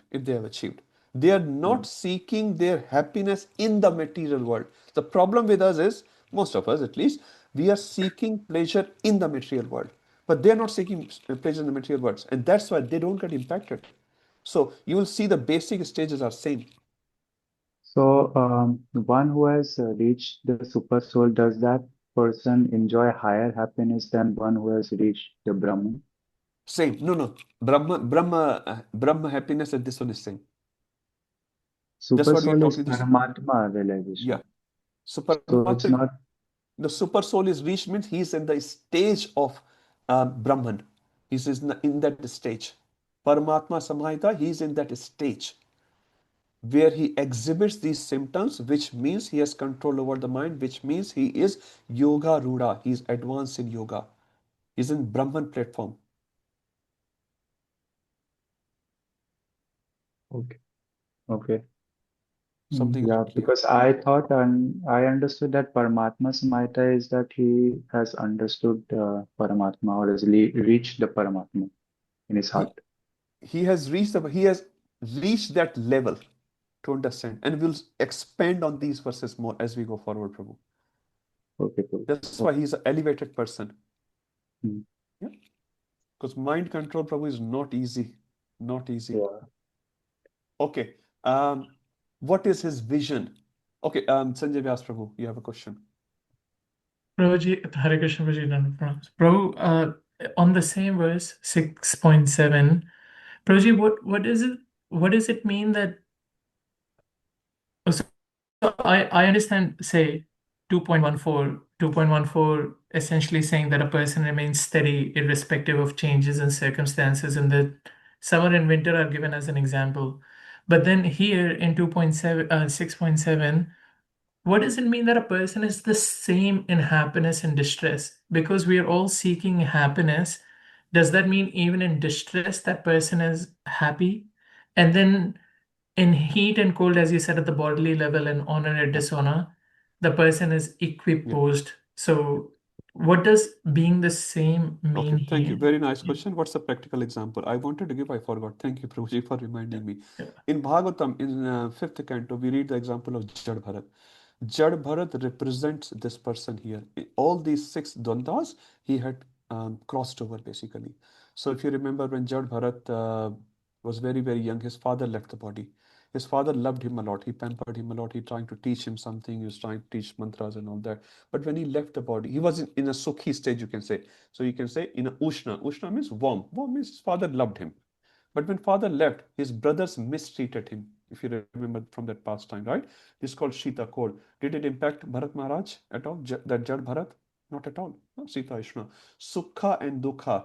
If you remember when Jad Bharat was captured by dacoits, dacoits fed him a lot. He was hungry, but he did not say, but he was fed. He was given bath, he was put tilak and all that. Sukha was given to him. He was saying he ate. And then he was put his head on that bali yagya. What do you call it in English? I don't know. They were about to chop off his head. It was a dukkha. He knew. Did he respond? As per Bhagavatam? No. He was completely equipoised when he was eating the prasadam, and he was equally equipoised when his head was going to get chopped off. Kali Mata automatically came. He did not invite. He did not invite Krishna like Draupadi invited Krishna. Gajendra invited Krishna. Jad Bharat did not invite Krishna. I'm going to lose my life here. Please come, Krishna. What are you doing? Prahlad Maharaj did not invite Krishna. Krishna came automatically. In this case, Kali Mata came automatically and he was released. So he was Sukha and Dukha, he responded same. Man Apman. When Rahugan Maharaj came initially and he was doing Apaman, he was insulting. Look at this fatty person. Huh? He called him fat. He is as a Apman of Jad Bharat, but he was not impacted. And then later on, he fell at the feet of Jad Bharat. He was giving man. You are such an advanced bhakta. But Jad Bharat did not get attached to Raghugan. Now you are the first one who recognized my value. It says after his preaching, he disappeared. Shukdev Goswami, after speaking Bhagavatam, he disappeared. We always appear after the class. Someone gives us the feedback. Prabhu, क्या class दिया है? Hare Krishna, Hare Krishna. We are seeking. इसने नहीं बोला. Was he sleeping? Such a good class I gave. Such a good kirtan I gave. Huh? We are seeking. Parikshit Maharaj, sorry, Shukdev Goswami was not seeking. Jad Bharat, it says, Rahugan also became like Jad Bharat, and Jad Bharat disappeared. Not even for a moment he stayed back. So this is called Man Apman Saman. Does this make sense? like Jad Bharat? Nice question, Prabhu. I thought Thank I'll you. give this example. Beautiful answer, bro. Thanks. It's from Bhagavatam, Prabhu. It's not my answer. Everything coming from books, Prabhuji. Ayush Prabhu, read Shastra. Shastra is our mother, best friend. Every other friend will deceive you. Shastra will never deceive you. It will always uplift you. Okay, 6.8, beautiful verse. This is again, we are looking at the vision. Again, we are looking at the filter 6.7, 6.8, 6.9. These are the filters which you should test on that person. Or yourself. If you ever think I'm a devotee now, hang on, just come to 6.7, 8, and 9. Huh? Let's see how big devotee you are. So let's read 6.8. Who has not read? Come on. Can I read, Prabhuji? Yes, Mata, please go ahead. ज्ञान विज्ञान तृप्तात्मा कुता स्थितो विजित इंद्रिया युक्ता इति उच्यते योगी समालोष्त्र Ashma Kanchana. A person is said to be established to self-realization and is called a yogi or mystic when he is fully satisfied by virtue of acquired knowledge and realization. Such a person is situated in transcendental and is self-controlled. He sees everything, whether it is pebble, stone, or gold, as the same. Thank you, Mataji. So, Jnana, Vijnana, Traptatma. So, everyone knows Traptatma? Especially when you take prasadam, you say Traptaha. Giriraj was saying Traptosmi. After the Balramji offered the tulsi leaf, Giriraj said Traptosmi, Trapt ho gaye. So we should try to do Trapta when we are feeding someone. So don't leave him Atrapta, especially Vaishnavas. Try to satisfy them nicely. What does satisfy mean? Okay, I'll not say it's a whole class. Sometimes actually we don't know the meaning of satisfaction. What does it mean to satisfy Vaishnavas? Anyway, so Jnana, Vijnana, Traptatma. What does Jnana means? Gyan? What is Gyan? Knowledge. What does Vigyan mean? Realized knowledge. Realized knowledge. Thank you. Huh? So Gyan and Vigyan. Now, how many are Gyanis here? How many are Vigyanis here? Huh? How many are both? Keshav Prabhu Ismail, he's a Vigyani. We're not talking Vigyan as scientist here. You didn't ask the last question, Prabhu. So we are again in the journey from Gyan to Vigyan. Huh? So just by knowing verses, we do not become a Vigyani. Just by, suppose a sannyasi give me a class, he may forget a verse sometime. That happens, and that's perfectly fine. And you can say, oh, I know the verse. Does that mean you are higher than a sannyasi? Sorry, you may know the verse, but you have not realized the verse. But a sannyasi or advanced devotee will have realized the verse. It doesn't matter how many verses they can utter on the spot. That's not the criteria. Anyway, so this person's vision we are talking, this self-realized person, Jnana Vijnana Triptatma. So he does not just have the knowledge, he has knowledge, he also have realized knowledge. And unless the knowledge is realized, you just become a Jnani. And that's not expected in Krishna consciousness. In Krishna consciousness mean you taste Krishna, you feel Krishna, you relish Krishna, not that you know Krishna. Example is given in our Shastra. Suppose some disease comes to a child, the mother or father, they take the child to the doctor. Doctor will do the blood test, urine test, this test, that test, and he'll have all the figures. He will know a lot about the child. But does he know the child? Mother knows the child. Huh? Mother may not know all those parameters. Mother may not be able to read the English report as well. But mother knows the child. Huh? So parameter knowing is like knowing Gyan of Krishna. Huh? But knowing Krishna like a mother, this is called Vigyan. That means realize. Krishna loved me. You just don't know this. You realize this. Krishna really loves me. It says when the laddu comes in the life, that is the mercy of Krishna. We all say, thank you, Krishna, thank you, Krishna, thank you, Krishna. Ek thappad pada hai. Some unfavorable situation come. Also, many unfavorable situations. Krishna, Gopinath, what are you doing? How can you even say this word? How can you even say? Krishna is Suhridam Sarva Bhutanam. Krishna doesn't have one thing. You know what he doesn't have? What he doesn't have? He's a supreme personality of Godhead, but he doesn't have few things. You know what Krishna doesn't have? Which you guys have, I have, but Krishna doesn't have. Anyone can say He what doesn't we have quality to harm us. Discrimination. So Sorry, one by one. Shashank Prabhuji? he doesn't have quality to harm us, do bad He for us. does not have in his pocket that he can harm someone. He just doesn't have it. Now, do we have Shashank Prabhu? Yes, Prabhu. Up to an extent, we all have it. Krishna doesn't. What else Krishna doesn't have, which we have? Come on, Amrit Prabhu. Lust. Lust. Very nice. Thank you, Prabhuji. Lust, greed, envy, all the six anarthas, we have it. Krishna doesn't have it. If you say another sense, Krishna doesn't have agyan. Krishna doesn't have agyan, ignorance. We have. Sometimes a lot. Sometimes a lot. If Krishna wants to die, he cannot die. We can die. We will die. Krishna cannot die. So, in that sense, it's a glorification of Krishna. So, Gyan Vigyan Triptatma refers to this person, a yogi, a highly elevated yogi, is Triptatma with the knowledge and with the realized knowledge. And that realized knowledge gives him so much happiness. Kutastho, Kutastha, Kuta refers to Pahad. Does Pahad move? No, you used to, not anymore. In the Vedic culture, it says, and all the mountains will have wings. They could fly anywhere. And you'll have, a 30-story building and Pahad will come and sit on it. And you come back, where is my house? Disappear. So it says, Indra threw his Vajra and cut the wings of all the mountains, only except one Pahad. We'll not talk that Pahad today. So Kutastha. Kutastha means he's very sthir, he's very stable. He's not flickering. So today you are going to Hare Krishna Mandir, tomorrow you're going to Sai Baba temple, then you have Mata Ka Mandir, then Ganesh Mandir. So we respect all the demigods, not like that. But the point is sthir. So Kutastho, Vijit Indriya, he has won over his Indriyas.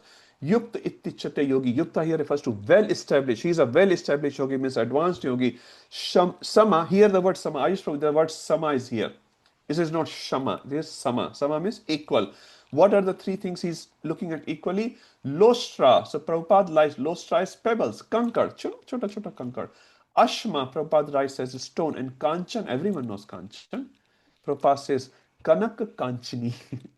Kanak mane Sona, and Kamini mane woman. Woman, men to woman or woman to men. Same thing.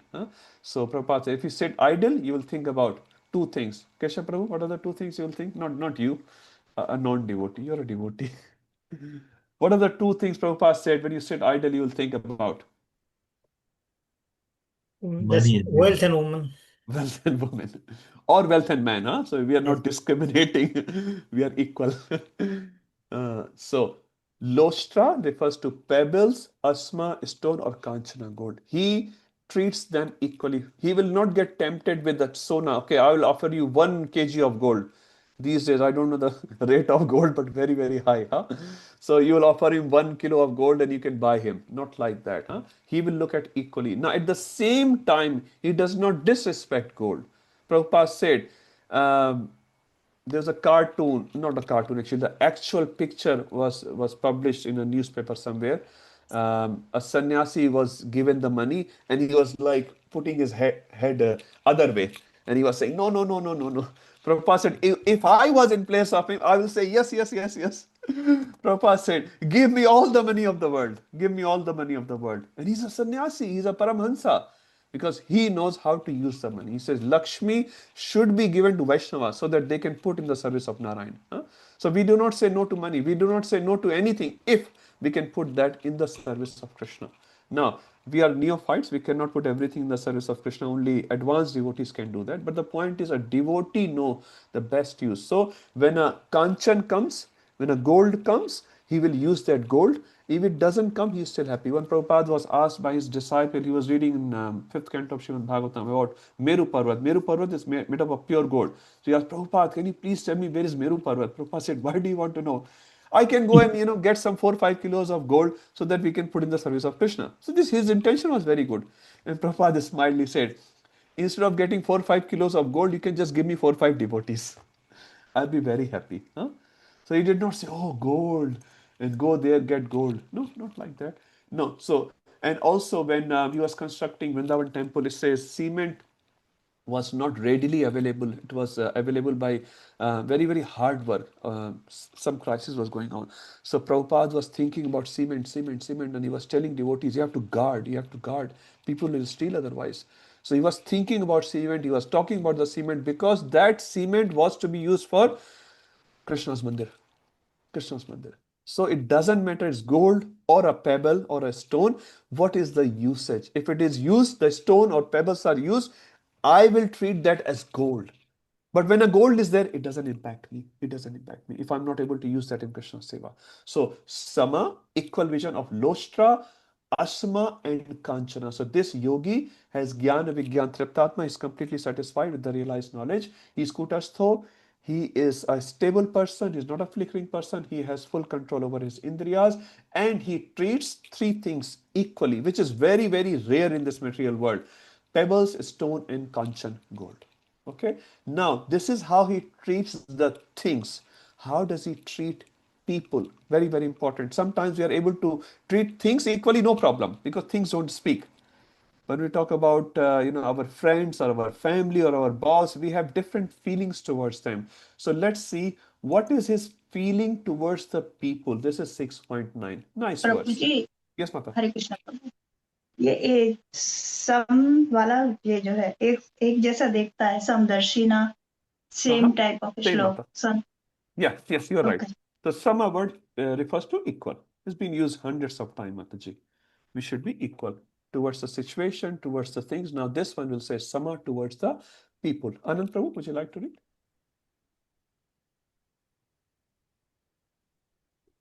6.9. Suhar mitrari udasina madhyastha devasya bandhusu Dvesha. This is dvesha dvesha. bandhusu sadusha sadusha apicha papeshu samabuddhir vishishyate. A person is considered still further advanced when he regards honest well-wishers, affectionate benefactors, the neutral mediators, the envious friends and enemies, the pious and the sinners, all with equal mind. Thank you, Prabhuji. So we'll start from the last line. Sama buddhir vishishyate. So again, we are reading the vision of this person who is advanced in yoga. He has sama buddhi. No? He does not discriminate between different peoples as well. Let's see what those peoples are. Suhuran. Who can translate that? We have used this word earlier. Jaldi, jaldi. Well-wisher. Well-wisher. Thank you, Prabhuji. Mitra. Keep speaking. Friend. Friend. Ari. Keep speaking. Ari. We just discussed Ari. Indrari. Kansari. Enemy. Enemy. Thank you, Prabhuji. Udasina. Neutral. So whether he's Suhran, whether he's very, very well-wisher, whether he's my Mitra, whether he's my friend, he's Ari, he's my Shatru, or he's a neutral. Madhyastha. Mediator. So Udasin and Madhyastha are different. Udasin means neutral. He does not take any sides. If you ask him to vote A, B, or C, he will say no vote at all. D. None of the above. Madhyastha refers to who's doing mediation. Some parties have some conflict. Nowadays, you will hear this word. This country is doing mediation. All fake. Sab jhoot hai. Narad Muni, most of the time with Devatas and Asuras. ये बिल्कुल perfect वैदिक आदमी है. Thank you, Prabhu. Narad Muni doing mediation. Sometimes, yes. Thank you, Prabhu. Madhyastha means mediation between two parties. Dvesha means dveshi, one who is against me. Huh? So if you see the map of India, there are some dveshis around it. I'll not name it. Bandhushu. So Bandhushu. Now you can say Mitra and Bandhu. What's the difference? Bandhu is also sort of Mitra, but there's a difference as well. So Bandhu is जो बंधन से आए हैं. So Mitra, which is a natural friend. Natural friend means you go to a school, you go to your playground, and you find a person. It becomes your Mitra. Bandhu refers to the person who becomes Mitra after the Bandhan. Bandhan here refers to say marriage. So once you get married, what happens? You get father-in-law, mother-in-law, brother-in-law, sister-in-law, everything in law. So they जो बांधे गए हैं. Many times you don't want it. Sanjay Vyas Prabhu, for example, right? You didn't want them, but they come buy one get 10 free. Does it happen? Rajesh Prabhu is just laughing like anything. Brahmacharis are happy here. Please be happy. Otherwise, you'll get so many bandhus. You'll be whole day. Iska shadi, uska sagai, iska ye, uska wo. So, you understand the meaning bandhu, Rajesh Prabhu? Now you'll understand. Bandhu and Mitra, they are different. Huh? सो बंधु जो बंधन से आए हैं, जबरदस्ती आए हैं, साधु शपी, everyone knows one is a sadhu, or chapapeshu. Another verse in Bhagavad Gita, Rajesh Prabhu, please tell me, comes closer to this verse here. Quite close, not exactly. नहीं, कौन बता सकता है? Come on, all the verse people. I want you to think at least. Tell me wrong, I don't care. But tell me something. Try. Give it a go. Preeti Mata, give something, Mata. I don't know. I saw your reel about Krishna. Krishna is the source of all the happiness. That was nice. Reel. Okay. So, Vidya Vinay Sambandh. Hare Krishna. I was just going to look at Sanjay Prabhu, and here he is. Huh? Number. I don't let you go without number. Come on. Five, Yeah. 22, 22. 19 No. or 19, No. 20. No. 22. Yehi sansparja bhoga dukha yona evte adyantavanta konte nate shramte buddha. 519. Not there. Amrit, come on. 518 Vidya Vinay Sampanne Brahmane Gabihastani Shuni Chayusha Pakeja Pandidaha Samadarchinaha. Everyone should know. Yes, Prabhu, is it in the list? Come on, Prabhu, you should have this in the list. I I really remember the bus, but not the bus number. no 518. remember the number. You'll not get the number in the exam, Prabhu. We'll talk about the exam. Yes, Prabhu is going to scare you now. Okay, anyway, I'm just kidding. Please remember, I also don't know, but sometimes it comes out. Okay, so sadhu shapi cha papeshu. Sadhu shapi refers by vidya brahmane, and papeshu refers by chandala. Shuni chai shopake. Shopaka refers to papeshu. Huh? Shopak is a papa person. So this verse and 518 you can say are related. So samabuddhir vishishyate. So there are how many people? Okay, 1, 2, 3, 4, 5, 6, 7, 8, 9 types of people are given in this verse. Huh? You can remember this Yes. person which is advanced in yoga, samabuddhir. Amrit Prabhu, how many types of people you can deal with samabuddhir? Just count it. Don't tell me. Just meditate on it. I was trying to count. I'm like 0.